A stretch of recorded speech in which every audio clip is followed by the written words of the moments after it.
Good morning, everybody. Matt Moda here with another episode of the Dong Report. Of course, the Dong Report being where I give out my favorite home run picks of the day. So as for today, we do have a pretty juicy slate of 8 home runs I'm going to have for you guys. I play these in a round robin times 2, so it's a total units risk of 1.4, which isn't terrible.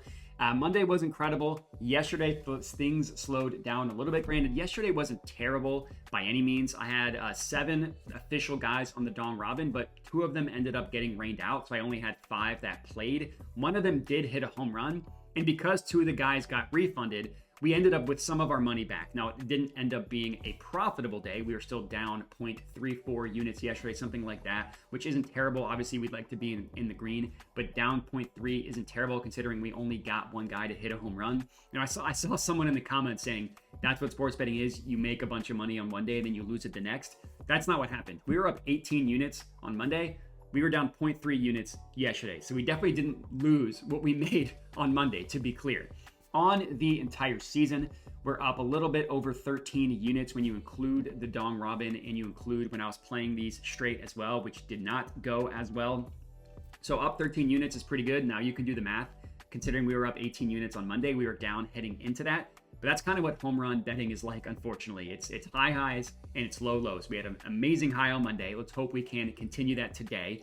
I would appreciate if you are new to my channel, if you could hit that subscribe button. And then for this video, if you could comment, I appreciate that as well. And then I do have a Dub Club where I send plays out. It's $5 a month. If you're unfamiliar, Dub Club is just a platform where you can sign up for a subscription service for people like me to send people like you picks if you are interested. Again, only $5 a month. So if you're interested, check that out. If not, no harm. Let's start talking about some dongs. Play number 1. I'm going to take Jock Peterson to hit a home run. Now, the Diamondbacks and the Guardians are playing a doubleheader, and this is for game 1. So I do want to be clear. This is for game 1 of the doubleheader. Now, we had Jock Peterson yesterday. He ended up getting rained out. I'm going right back to him today for the same exact matchup, for the same exact analysis. It's a play because he's been phenomenal at the plate recently. He's hit 5 home runs in his last 9 games. And it's a play because he's going up against Ben Lively, pitching for the Guardians, a pitcher who Jock Peterson should just be able to smash. Ben Lively's top 3 pitches are sinkers, fastballs, and sliders. Jock Peterson crushes all 3 of those pitches. And he's a right-handed pitcher, Lively is, and Jock Peterson's a lefty who he's only in the lineup against righties. So he's only on the team to mash right-handed pitching, which is what he's done all year, which is what he should continue to do tonight. Today, I guess I should say, the game's played during the day. Let's hope he does. Next up, I'm taking Austin Riley to hit a home run. So the pitching matchup for him is going up against Freddie Peralta of the Brewers. Peralta's not a terrible pitcher. Definitely someone that can be susceptible to giving up the dong ball, though. Over Peralta's last 10 games pitched, he's allowing a home run per 9 of 1.53, which is a pretty bad number. And the biggest issue for Freddie Peralta is he's allowing batters to put the ball in the air at a pretty consistent rate, a launch angle of 18.7 degrees and a fly ball rate of 47.2%. 2 really, really bad numbers. Now, looking at Austin Riley, he's only, because it's not terrible, he's hit 3 home runs since the MLB returned from the All-Star break.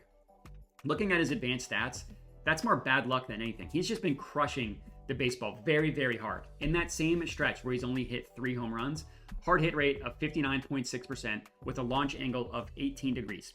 2 very, very good numbers. And to even drive this point home even further, if you look at the last 14 days, so looking at the last 2 weeks, he has the second most combined hard hit line drives and fly balls. So how many line drives and fly balls does he have exit the bat at 95 and above? He's hit the second most in the entire MLB. If he keeps that up, he's going to start hitting home runs. Now for today, he's going up against Freddie Peralta, who throws a 4-seam fastball over 55% of the time and a slider over 20% of the time. Obviously, that makes up 75% of his pitch mix. Riley's been crushing both of these pitches, specifically off of right-handed pitching. You look at his ISO rate against fastballs and sliders, against right-handed pitching, 26.7%. Very, very good number, even though he's only hit 3 home runs. So let's hope that he stays hot today, mashing one for us.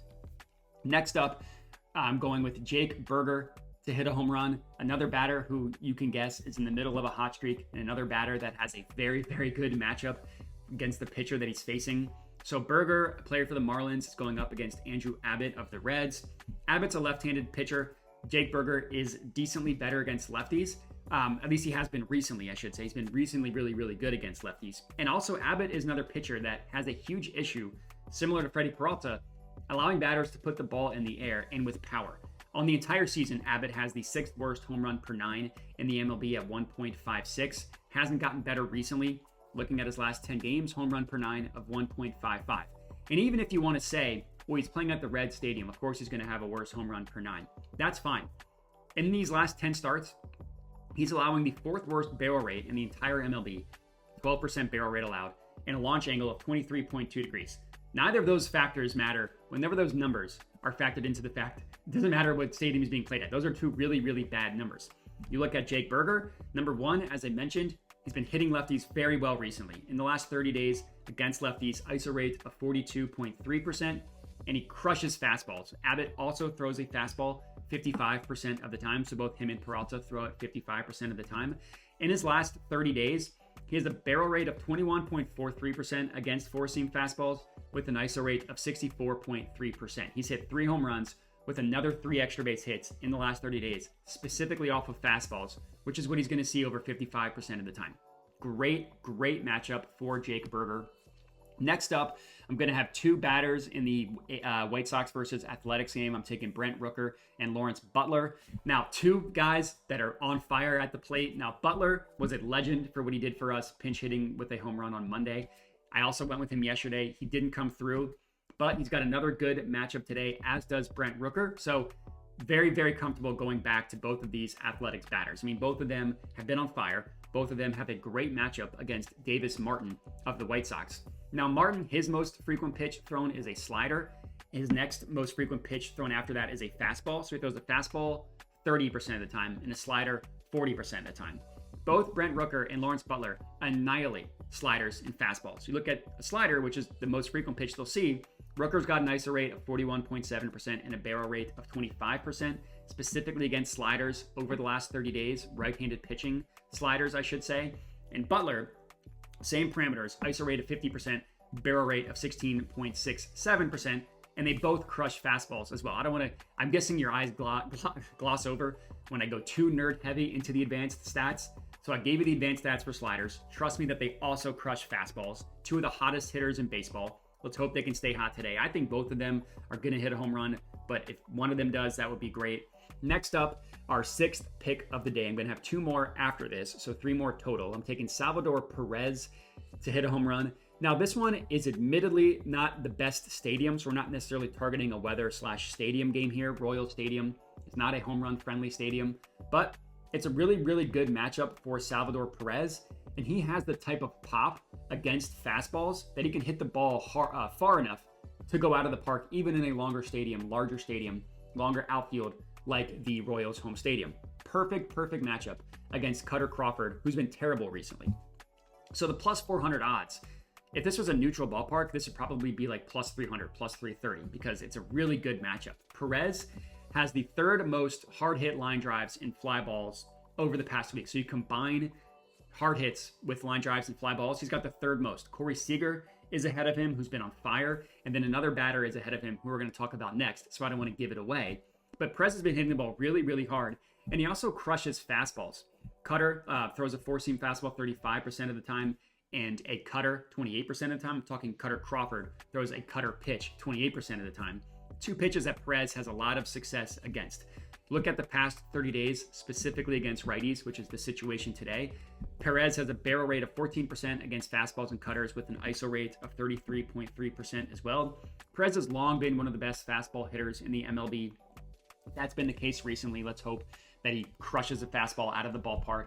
Next up, our 7th and 8th pick of the slate, taking 2 Orioles, Anthony Santander and Gunnar Henderson, both of them to hit a home run. Now, Santander is not a hard sell. We went with him yesterday. He didn't come through.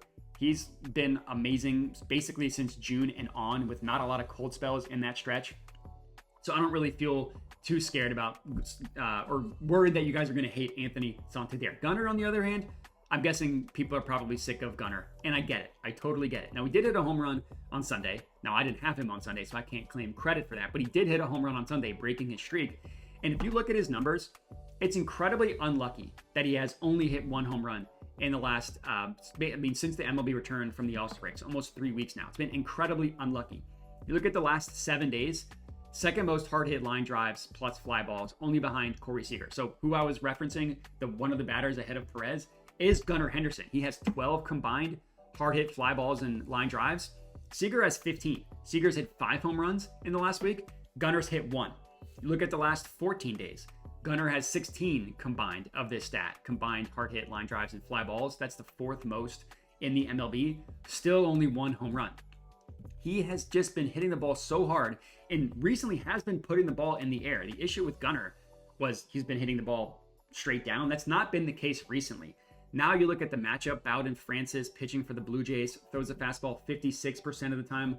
Gunnar's crushed fastballs over the past month, and Santander has crushed fastballs on the entire season and has been crushing home runs recently as well. So Santander is not going to be a hard sell. I understand that Gunnar will, but that's all we got. Those are the 8 guys on the Dong Robin for today. Reminder that for Brent Rooker and Lawrence Butler, you need to place them as a separate same game parlay, as FanDuel will not do that for you. Same thing with the 2 Orioles guys. And then someone I know plays this on DraftKings let me know that you can't even play guys in the same game on DraftKings. So what they do is they just put the either or option into the round robin. So it's a little bit safer with less payout, but it's a way to back the guys that I have on the Dong Report while also still being able to play them in a round robin. Now, if you can't play round robins at all, I'll just put a quarter unit on each of them individually. It's higher risk, but higher reward. But that's all we got. 8 players on Dong Watch for you guys to lock in. Reminder to like the video, comment, subscribe to the YouTube channel. Check out the Dub Club if you are interested. But that's all we got. So I do appreciate you guys for watching, and have a good one.